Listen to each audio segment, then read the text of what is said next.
In 2024, $500 billion quietly exited the United States financial system. This was a methodical relocation, executed by individuals who calculated their move long before the broader market noticed a shift.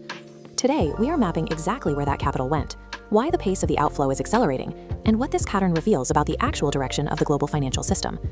This capital moves through entirely legal channels. It represents a strict mathematical calculation of risk versus reward. The people executing these transfers are responding to a systemic shift in the formula that keeps wealth secure. The primary geopolitical trigger for this migration was pulled in March 2022. The US government froze approximately $300 billion in Russian foreign reserves. That single policy choice sent an immediate signal to global capital. It proved that dollar-denominated assets held in Western institutions are conditionally, not unconditionally, secure. Depending on the political climate of the moment, highly liquid wealth can be seized and blocked without warning. Within 18 months of that decision, central bank reserve data documented a measurable, sustained shift away from US dollar exposure. Geopolitical friction is now colliding with a domestic reality. The US federal liability currently sits at $35 trillion. With interest payments now exceeding the defense budget, sophisticated money anticipates that domestic capital will eventually be tapped to solve the crisis through heavier taxation. This combination of asset seizure risk and fiscal instability creates an intolerable concentration risk. Smart money is exiting before the crisis deepens. 4 specific jurisdictions are capturing the majority of this capital. The United Arab Emirates offers zero capital gains tax and a golden visa pathway. Its true premium, however, is geopolitical neutrality, a place where wealth sits insulated from superpower conflicts. Singapore's family office sector has tripled in 5 years. The city-state acts as a strict rule-of-law gateway into the high-growth markets of Southeast Asia. Switzerland has pivoted toward offering absolute historic and currency stability. Its legal framework has remained materially unchanged for a century.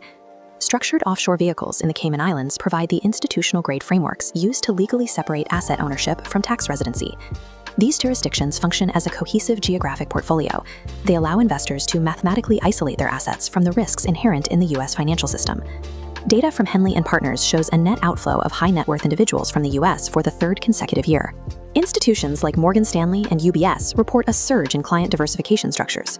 This strategy relies on distinct legal layers: a primary residence at the base, secondary citizenship above it, an offshore trust on the 3rd tier, and alternative asset allocations at the top.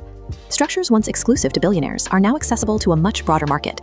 Families with $5 to $25 million in liquid assets are now actively employing these layers.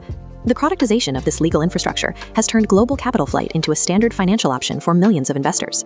This movement represents cold sophistication. These investors are simply applying standard portfolio logic to their physical addresses. Keeping a productive life bound to a single country's regulatory framework is now considered a significant risk. Outward migration is driven by 3 specific macro risk factors: political, fiscal, and currency. All 3 of these metrics have trended strictly upward over the last 4 years. The data suggests this capital outflow will continue to accelerate. Beyond private wealth, sovereign wealth funds are also using this fractured environment to acquire major infrastructure assets across 6 continents. The underlying architecture of global finance has permanently diversified.